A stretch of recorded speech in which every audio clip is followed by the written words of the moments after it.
The splash echoed across my backyard, louder than usual. I looked up from my porch and froze. There she was, Karen, in my pool again, floating in a flamingo raft, sunglasses on, sipping wine like it was her own damn property. She spotted me and raised her glass like I was her pool boy. "Relax, Marcus. It's just water." Her voice dripped with fake sweetness, the kind that always rubbed me raw. Before we continue, please drop a like and comment below with your country and what time it is right now where you're watching. Whether it's sunrise in Australia, midnight in New York, afternoon in Canada, or evening in France, I want to know. Don't just sit back, tell me where in the world you are. Now, let's dive into the story. I kept silent, just watched. Something inside me snapped like a brittle branch. This wasn't the first time. She trespassed before, 3 times this month alone. Every time I confronted her, she waved me off like a fly. I'd filed HOA reports, installed new locks, but nothing stuck. Karen always got away with it. I walked back inside, locked the door, and stared at my reflection. A retired cop, 45 years old, tired of always being the one expected to stay calm. My peace wasn't being disturbed, it was being invaded. And I was done asking nicely. I made one phone call, to my cousin Devon. "Hey," I said. "I need the strongest, safest pool dye you got. Blood red." He didn't even ask why. "Be there tonight." That's family. That's loyalty. That's how this revenge began. 3 years ago, I bought this house on Blackwood Lane, a quiet cul-de-sac in West Covell. A place meant to heal old wounds. My service in the force had left scars, not all visible. I wanted calm. I earned it. Then Karen moved in 2 doors down. Her real name was Trudy Cartwright, but everyone called her Karen behind her back. Platinum blonde, loud, and self-entitled. The neighborhood loved her baked goods. I saw through the frosting. She started with small things. Letting her dog use my lawn. Borrowing tools she never returned. Playing music too loud. Then came the comments. Didn't know retired officers could afford places like this. Smirks. Sneers. Subtle venom. I reported every incident. Documented everything. But no one took it seriously. "She means well," the HOA president told me. "Try talking it out." Like I hadn't already tried. I had years of de-escalation training. Karen didn't care. One morning, I stepped out and found pink floaties and half-eaten fruit scattered around the pool. A handwritten note read, "Thanks for sharing, neighbor." That day, something shifted in me. I realized I was no longer at peace. I was being tested. The night Devontae came over, we moved like shadows. He brought 5 industrial bottles of pool-safe dye, deep crimson, strong enough to stain water for a day. Harmless to people. Devastating for someone like Karen. We poured it under moonlight. The pool turned dark and eerie, like a horror film set. I added extra chlorine tabs. Still safe, but enough to irritate anyone foolish enough to dive in. Then I placed a sign, "Under treatment, do not enter." The next day was hot, over 90 degrees. Sure enough, Karen returned, dragging 2 of her yoga friends. They didn't even knock. Just barged in, laughing like they owned the place. I stayed out of sight, watching from inside. Karen yelled, "Let's make a splash," and jumped. The scream that followed? Music to my ears. "What the?" She emerged red-stained, sputtering, eyes burning. Her friends froze. One dropped her phone into the pool. Karen's white cover-up turned blotchy pink. I walked out slow, coffee in hand.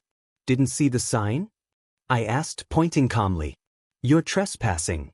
Karen looked like she saw a ghost.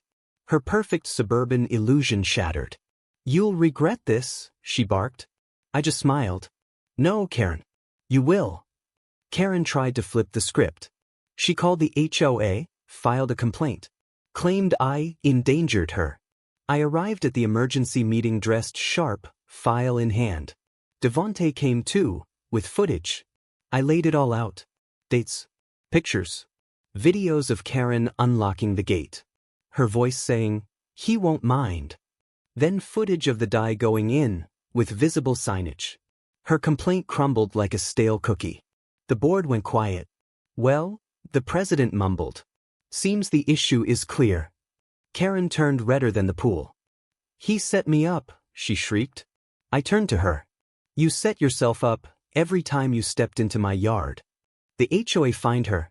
Suspended her neighborhood privileges. My neighbors, once silent, began nodding, murmuring apologies. Some even clapped. I walked out that room taller than I had in years. Back home, Devonte grinned. Told you it'd work. I nodded. Not just about the pool. It's about reminding folks I'm not invisible. Not weak. Not to be tested. He patted my shoulder. They see you now, cousin. And they did. Karen wasn't done. The next week, she ramped up her game. Rumors spread. That I was aggressive. That I used chemicals to scare her. A few neighbors started keeping their distance. Whispering returned. Then came the vandalism. My mailbox smashed. Tires slashed. Dog poop smeared on my driveway. It was childish, petty, but dangerous. I knew her type. When entitled people lose power, they get reckless. I installed cameras. Filed a police report. Devonte offered to stay the night. Just in case, he said. We caught her on camera at 2:14 a.m., hoodie, gloves, screwdriver in hand. The next morning, I emailed it to the local station. When officers knocked on her door, she shouted, "He's harassing me." But the evidence didn't lie. She got a court summons for vandalism and trespassing. Her mask was cracking.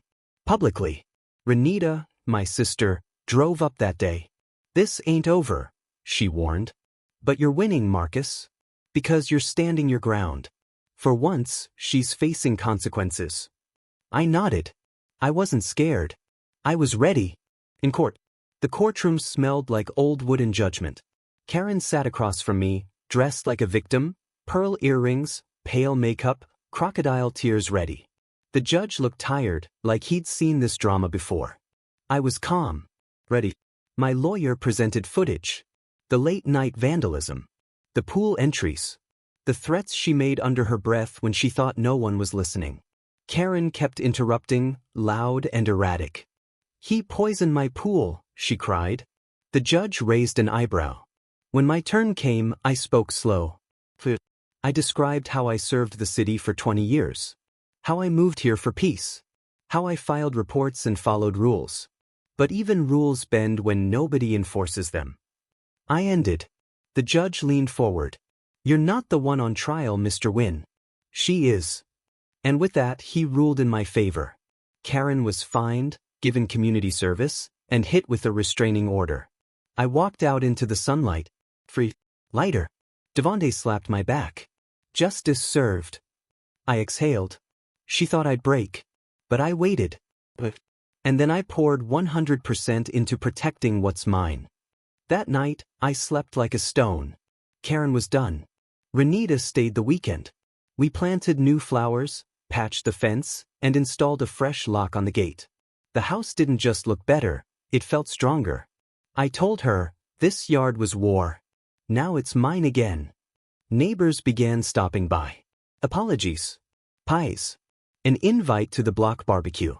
I didn't forget who stayed quiet when I needed support, but I accepted the peace offering. Sometimes silence speaks louder than words.